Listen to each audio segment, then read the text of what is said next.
Samurai, stand up!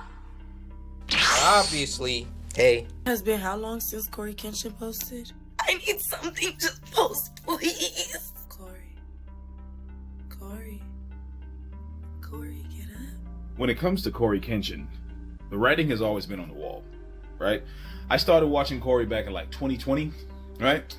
And I knew very early on that he was wanting to branch out to do different things with all of the money that he made. We're not gonna hit 100 videos. That's right.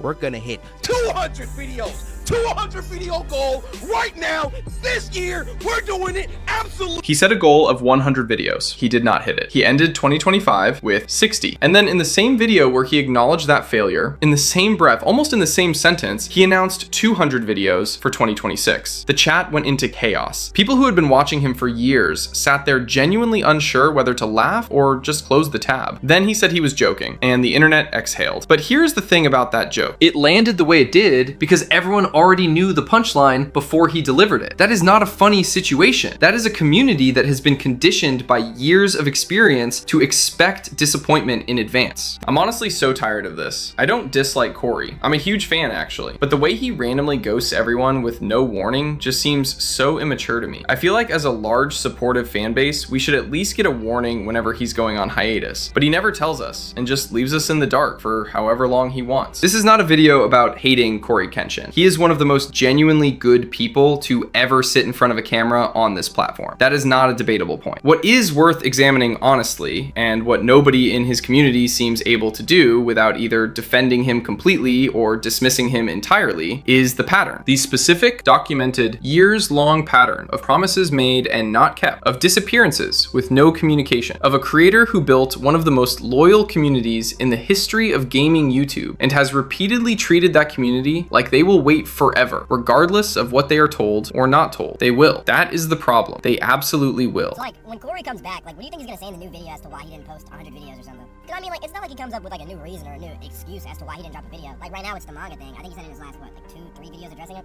I mean, he said he was gonna drop 100 videos, didn't come relatively close, and it is now February, and he has not done anything. And the thing is, like, he knows his fans, so either his fans are gonna, like, you know, glaze him to no end and like treat him like he's some kind of perfect god or just this higher deity figure, or it's the one that's gonna just be like, hey Cory, you fucking suck, like regardless of what he posts. You know, I just don't know which side is worse, because you could have valid criticisms towards Cory and then, like, you know, those meat hoppers will be like, he doesn't owe you shit.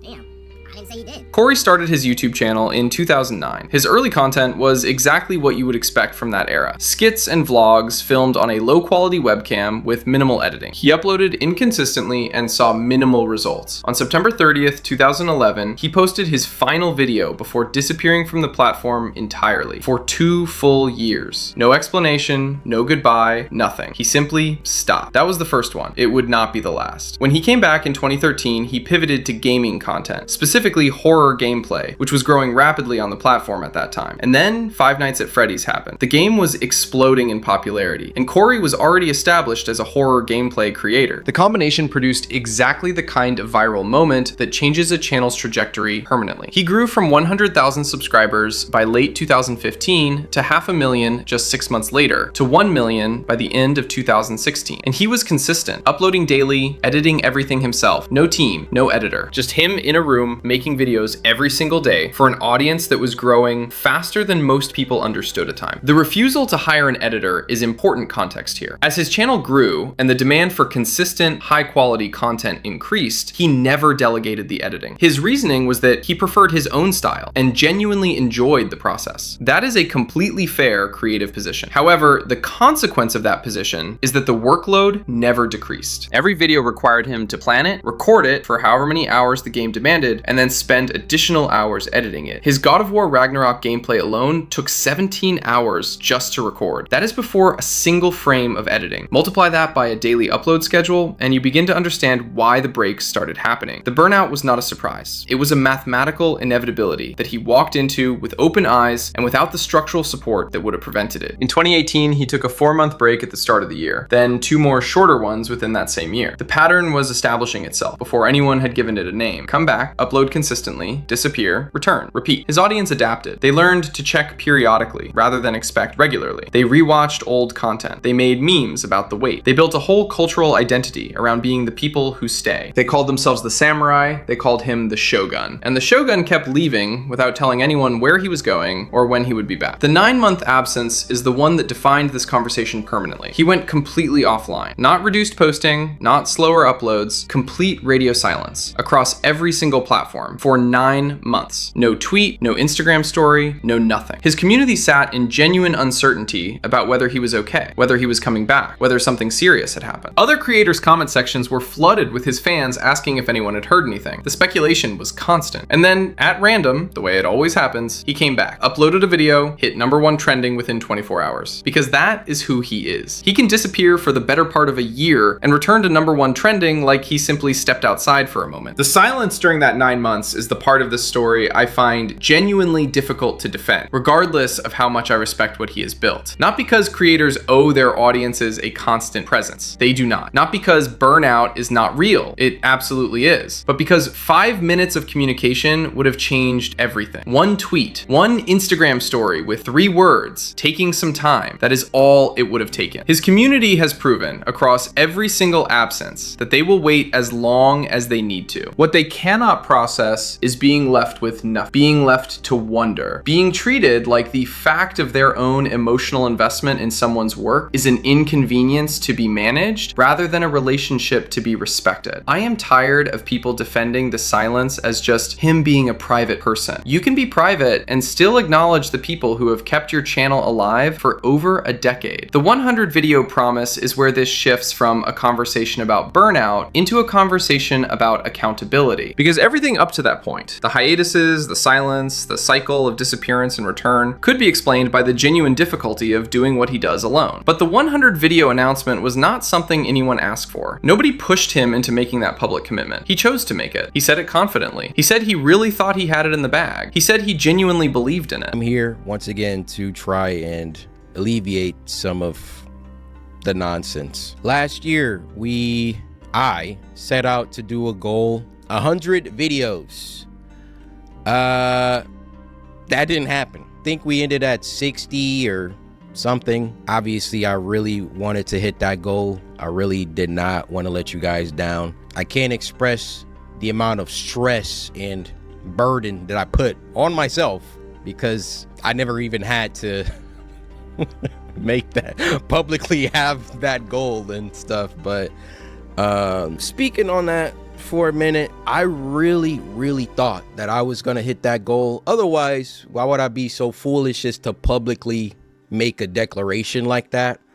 I really thought that I had that in the bag. And then he ended the year with 60 videos. 60 is not nothing. 60 is actually more than most gaming creators produce in a year, but 60 is not 100. And the gap between what was promised and what was delivered is not a small one when the promise was made loudly and publicly to tens of millions of people who have been told variations of this story before. The community's reaction was not rage, it was something quieter and harder to address. Exhaustion. The specific exhaustion of someone who has heard this before and is no longer surprised. I have been subscribed since I was 6 years old, and I genuinely could not care less if he takes another year-long break. It is the same cycle every time. That was not written by someone who hates him. That was written by someone who loved him long enough to stop being disappointed and start being indifferent. Indifferent is worse. Indifferent is the thing that does not come back. And then he made the 200 video joke on the same day, in the same video. After explaining why he failed at 100, he looked at his camera and said, "We are going to hit 200 videos this year." The comments erupted. People who had watched him for years sat there with their screens in their hands, not knowing how to respond. Then he said he was joking. I say all that to say, this year for 2026, we're not gonna hit 100 videos. That's right. We're gonna hit 200 videos, 200 video goal right now. This year, we're doing it absolute. I am just kidding. There was some people that was just like, are you freaking serious? This freaking guy. not gonna make that mistake again. And the reason that joke hit the way it did, the reason it produced that specific uncomfortable mix of laughter and recognition, is because the joke was not really a joke. It was a mirror. He held up a mirror to the pattern and called it comedy, and then moved on to the gameplay. And his community laughed because what else do you do when someone shows you something true about themselves that they are not quite ready to fully acknowledge yet? The comment underneath that moment that I keep returning to is simple. It goes like this. He said he wanted to post 100 times. Not he was going to, he said he wanted to. And that distinction between wanting something and promising it is the one Cory himself reached for in the Resident Evil Requiem video when he said it should have stayed a soft goal. The problem is, that is not what he said at the time. At the time he said, we are going to hit it. We are going to get this 100. Those are not the words of a person sharing a soft goal. Those are the words of a person making a commitment. And a commitment made publicly to tens of millions of people carries a weight that a private goal does not. That weight does not disappear because the year ended. It stays with the people who were there when it was made. The Mortuary Assistant video hit #1 trending worldwide. That sentence alone should tell you everything you need to know about where CoryxKenshin stands on this platform. Not #1 in gaming, not #1 in his country, #1 trending worldwide. This is a creator who bleeps out cursing in the actual games he plays, who has never once said a bad word on camera in over a decade of content, who goes out of his way to make horror gameplay accessible to the youngest possible audience, and YouTube age restricted his video. This time, I can no longer let it slide. This is the situation. August 18th, I uploaded the Mortuary Assistant. A lot of you would know it got age restricted because the following video I did, I let you guys know it got age restricted. YouTube didn't tell me why. I saw that all these other YouTubers were playing the Mortuary Assistant and only my video seemed to be age restricted. With no explanation given. While every other creator who uploaded gameplay of the exact same game at the exact same time had no restriction whatsoever. Not one. He spent over an hour scrolling through other channels. He looked at creator after creator who had covered the same game, the same scenes, the same content. Nobody else was restricted. He appealed the restriction himself. He genuinely did not understand what rule he had broken. YouTube's policy team rejected the appeal and doubled down. And I looked for like an hour, 2 hours. I was scrolling all different types of people's video. No one else's was age restricted. So I appealed the restriction. Hey guys, I'm not sure why mine got age restricted. Could you look into this? Appeal rejected. They doubled down. The policy team said, no, Cory, your video is restricted for good reason. We're not going to tell you why, but it's restricted. That's our final decision. The response was essentially that the video was restricted for good reason. They were not going to tell him what that reason was, and that was their final decision. No timestamp, no specific scene identified, no path to resolution, just a flat rejection from an anonymous team that would not identify themselves or explain their reasoning to one of the biggest gaming creators on the entire platform. His YouTube representative, who is separate from the policy team and had no involvement in the decision, looked at the video and speculated that the issue might be a scene near the end of the game where a woman is depicted dealing with depression and themes of self-harm. I get with my YouTube rep. I sent him an email. Hey, could you look at this? This is some weird stuff going on. Only my video got age restricted. My YouTube rep, who isn't on the policy team, he looked at my video and he said, hey, it could possibly be this part at the end where the woman was battling some depression, and I'm just gonna leave it there, lest this video also get age restricted just because I'm talking about it. That was a guess. An educated one, but still a guess. Not an official explanation, not a confirmation from the people who actually made the decision. Just a rep doing his best to help a creator who had been given nothing to work with. So Cory did the only logical thing available to him. He went looking for other creators who had included that same scene in their own gameplay uploads. He found Markiplier, a creator comparable to Cory in platform size and presence. A creator whose channel Markiplier had covered the same game, included the same scene, and whose video had no age restriction whatsoever. Cory sent the clip to his rep and asked him to forward it to the policy team with one question. Markiplier has this same content and his video is not restricted, so why is mine? His rep called it astute detective work and sent it over. So I looked at that part.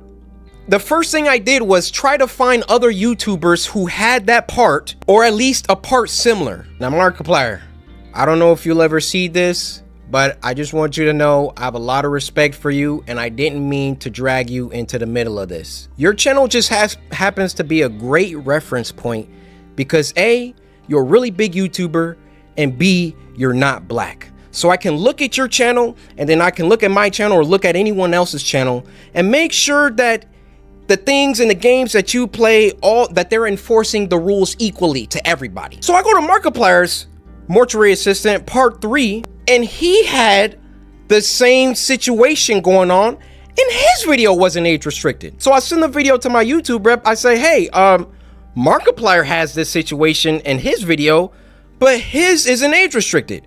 Could you send that to the policy team and see what they say about that? He said, wow, Cory, that's some astute detective work. Let me send this to them and see what they say. What do you think happened after that? I'll give you a second. And then something happened that nobody expected. YouTube removed the age restriction from Cory's video. His rep called him, excited. He told Cory the good news, and Cory's response to learning the restriction had been lifted was not relief. It was not gratitude. It was one word: why? They came back and they removed my age restriction. They took it off after they already rejected my appeal. I sent them the clip of Markiplier's video that has the same thing, and they removed it. Now my YouTube rep, he was excited. He was, oh great, this is awesome. Look, Cory, they took the age restriction off. I said, why? I expected them to triple down and give Markiplier an age restriction too. But they looked at Mark's video and they used that to verify my innocence. That one word is the most important thing in this entire story, because think about what the removal actually meant. If the content in his video was genuinely violating policy severely enough to survive an appeal and have the policy team double down on their decision, then why did showing them Markiplier's video suddenly make it acceptable? The content of Cory's video did not change between the appeal being rejected and the restriction being lifted. The only thing that changed was that they were shown another creator doing the same thing and facing no consequences. Which means the restriction was never about the content. It was about Cory specifically. And the moment that became undeniable, YouTube did not address it, they did not apologize, they did not explain. They quietly removed the restriction and acted like that was the end of it. Cory sent a detailed email to his rep, laying out 3 specific questions that he wanted answered in writing. So I send my YouTube rep a lengthy email detailing my feelings about the entire situation, feeling like there was some favoritism at play, there was either that or some racism at play, and that I would like to sit down with the policy team and figure out why my video was flagged in the first place. Actually, number 1, was it automated or was it a human that age restricted it in the first place? Number 2, who was the human reviewer? Because it's a human reviewer once you submit an appeal. Who was the human reviewer that doubled down and rejected my appeal? Number 3, why did it take Markiplier's clip in order for them to reverse the decision? He told them plainly that he believed there was either favoritism at play or something worse. He said he wanted to sit down with the policy team and get real answers. His rep promised to keep the dialogue going. A couple of days passed, and then the situation went from suspicious to absolutely damning. YouTube re-age restricted Cory's video. He checked Markiplier's, also re-restricted. So another day, another 2 days go by, and what do you know? They re-age restricted the video. They re-age restricted the video. I say, no way did they do that. I go to Markiplier's video now, and now his video is age restricted. They got caught with their pants down.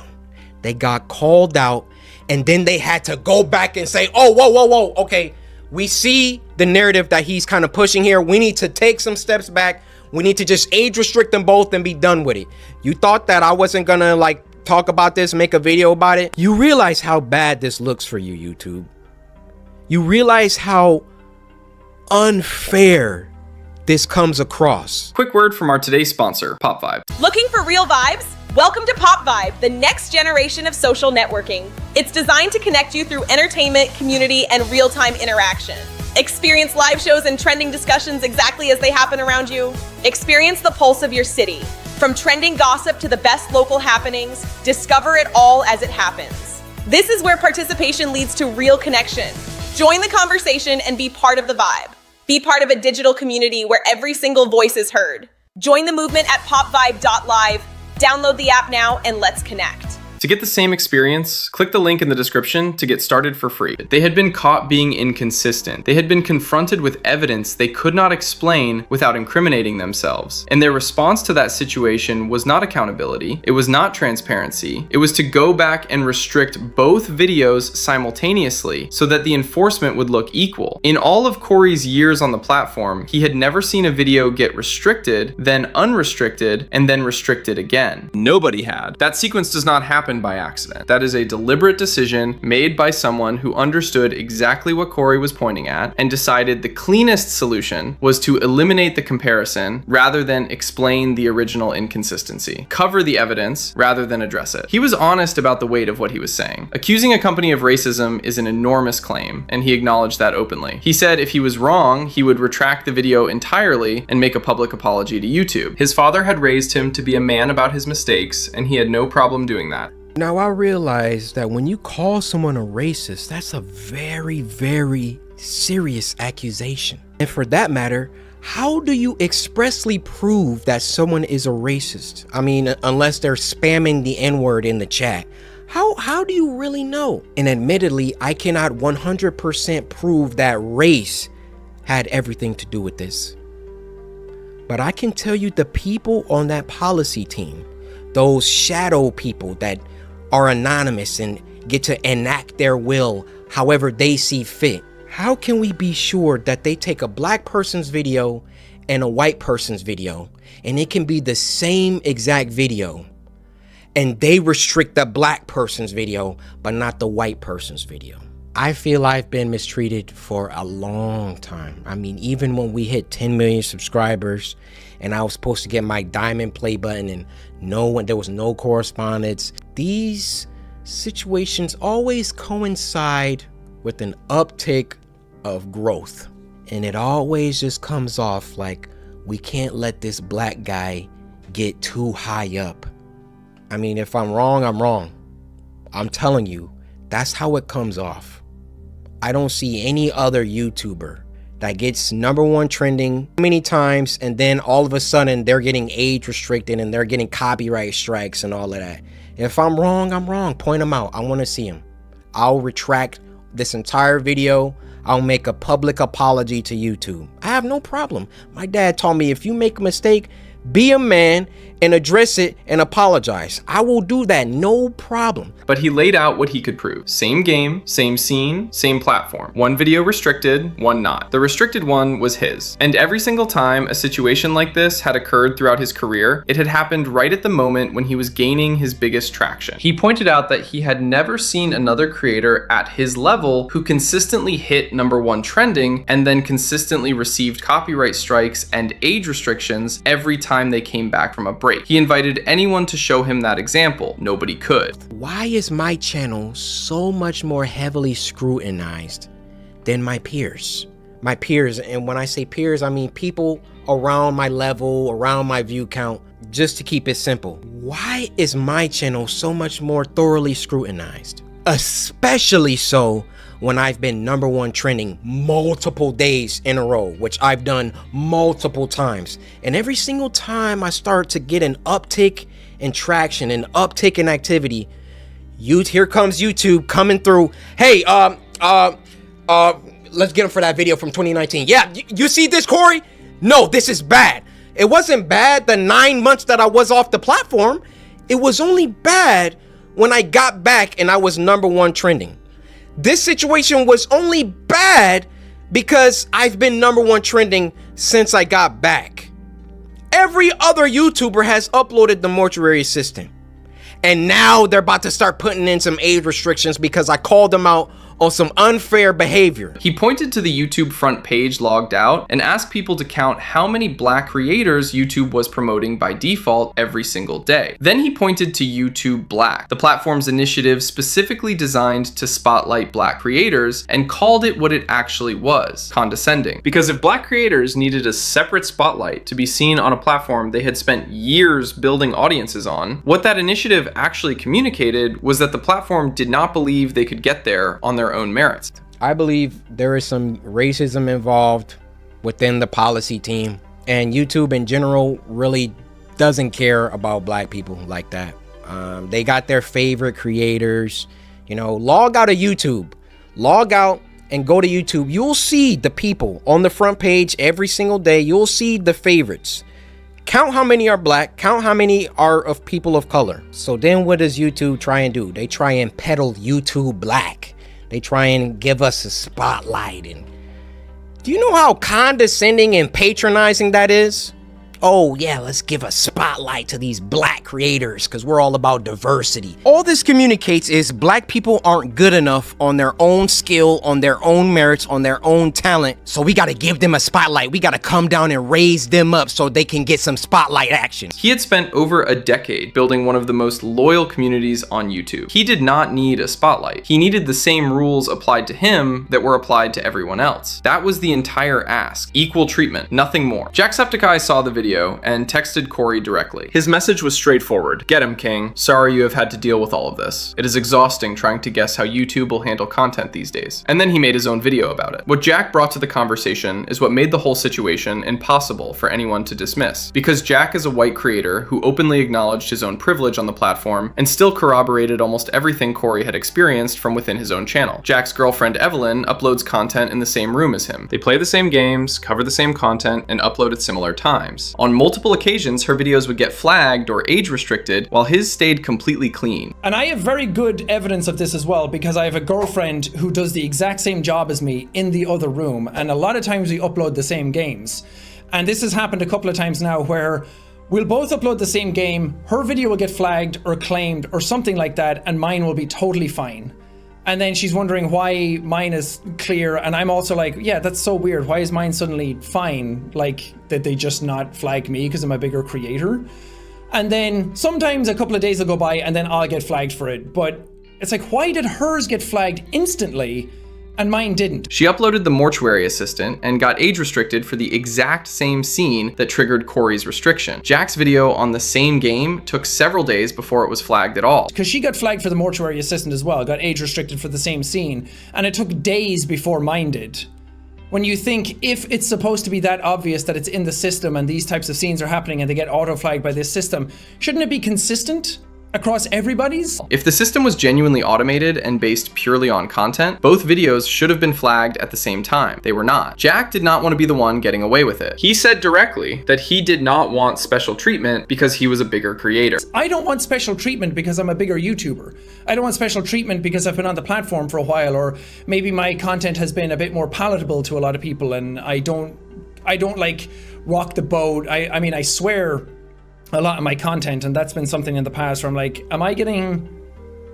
is my stuff getting restricted because of that? But that appeared to be exactly what was happening, and he had no control over it. He also brought up something that had happened between Moist Critical and Markiplier that essentially served as a rehearsal for the exact same pattern. Charlie had uploaded a video containing a clip that Markiplier had also used in one of his own uploads. Charlie received a full community guideline strike. Markiplier received nothing. When Markiplier found out, he made a video publicly asking where his strike was, demanding YouTube treat them equally. YouTube's response was not to remove Charlie's strike. Their response was to issue Markiplier a strike as well, not fix the injustice, spread the punishment so the enforcement would look even. But this happened with Mark and Charlie before, where Charlie uploaded a video with the same clip that Mark reacted to years ago, and Charlie's video got a strike. It wasn't just like a claim. I think he legitimately got a strike on his channel, which is like the 3 strikes and you're out rule. And Mark didn't. So Mark made a video about it being like, where's my strike? And instead of addressing the problem and being like, oh yeah, we're inconsistent and that sucks and we're sorry, they just give Mark a strike. It's like, that's not the solution. That's not what we were talking about. And that's not the solution here either.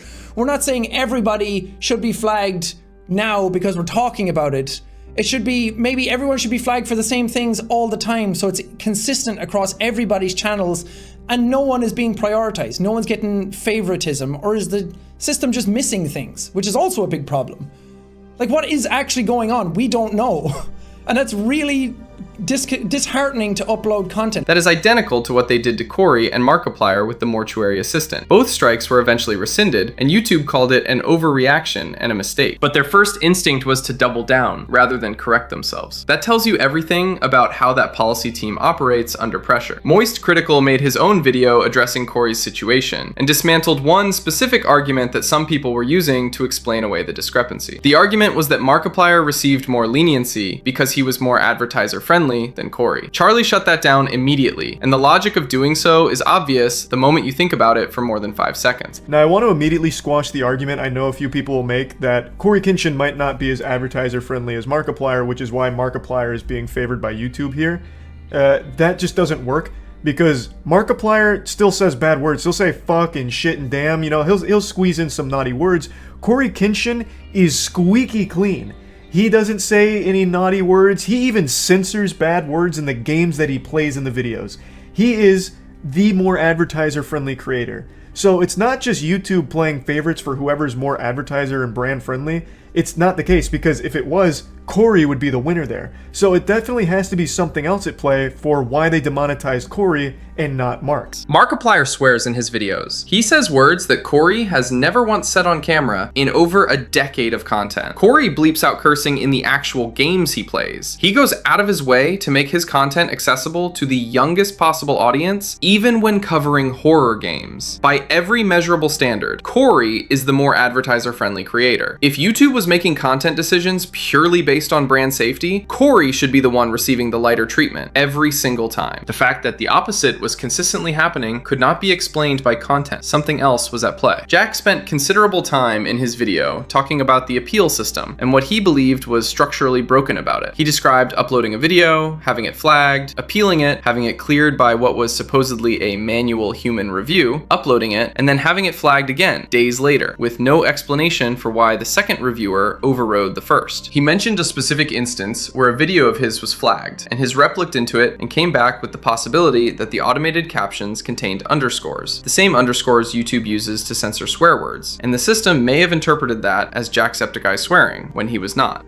And one of my instances was that I can't remember the video off the top of my head right now, but I got it flagged. Then I went to my YouTube rep about it, and they put it into the system and were like, yeah, that's weird. Why did that happen? And then it came back and it was greenlit, and they were like, we don't know what happened, but what might have been the cause is that something in the auto captions had like underscores in it. And whenever YouTube want to censor swear words, it puts underscores into the auto-generated captions.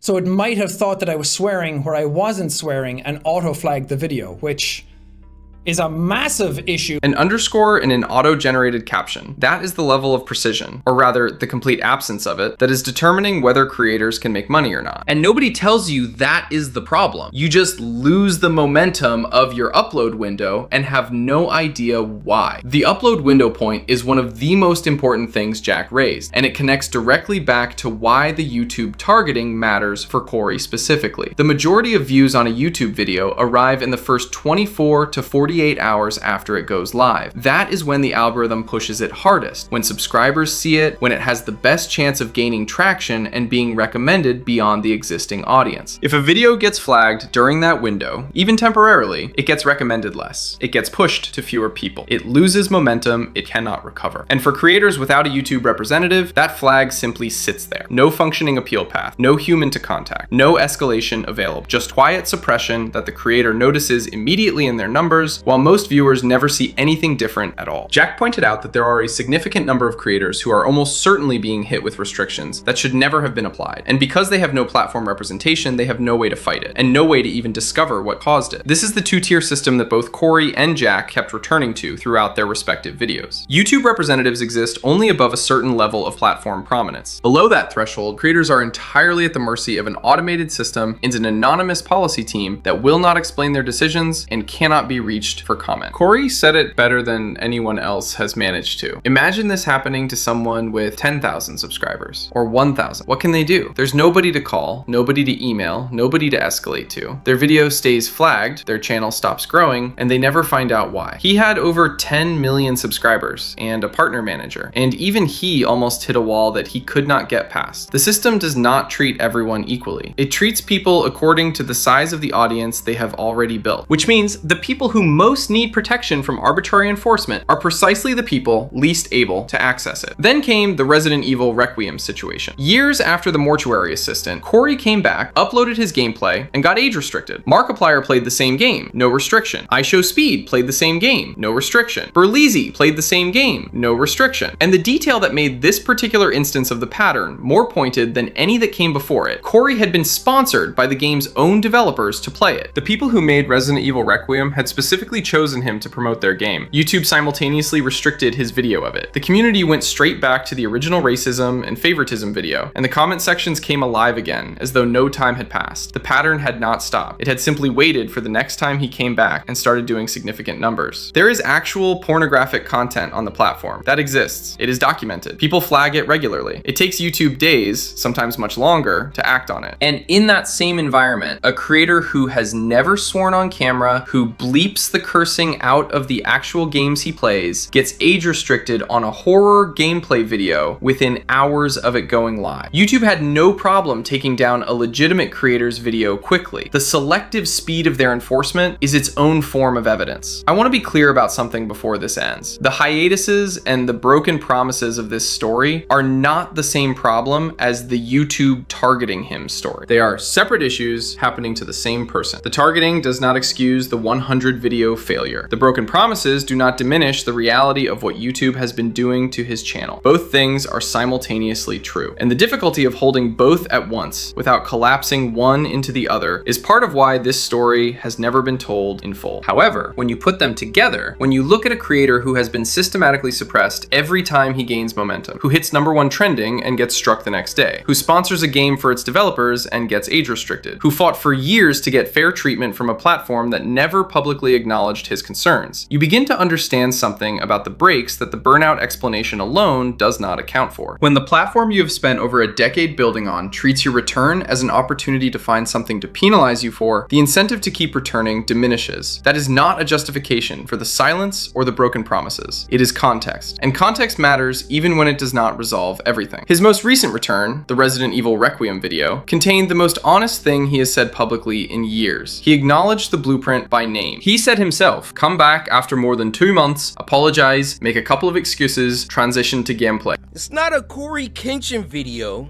unless the last upload was in excess of 2 months ago and he comes in to apologize, make a couple excuses, and then we just... The CoryKenshin blueprint. We gotta yap a little bit, then transition to the gameplay. He named the pattern while he was in the middle of repeating it. He announced that going forward, there would be no more promises and no more quotas. Just games when he has time. If things go quiet, his audience should simply know he is busy with something else and he will be back. This is how we're gonna run the channel now. There are no more promises. There are no more quotas. There's simply just gonna be me playing games for you guys when I have the time. And if things get quiet, just know I'll be back.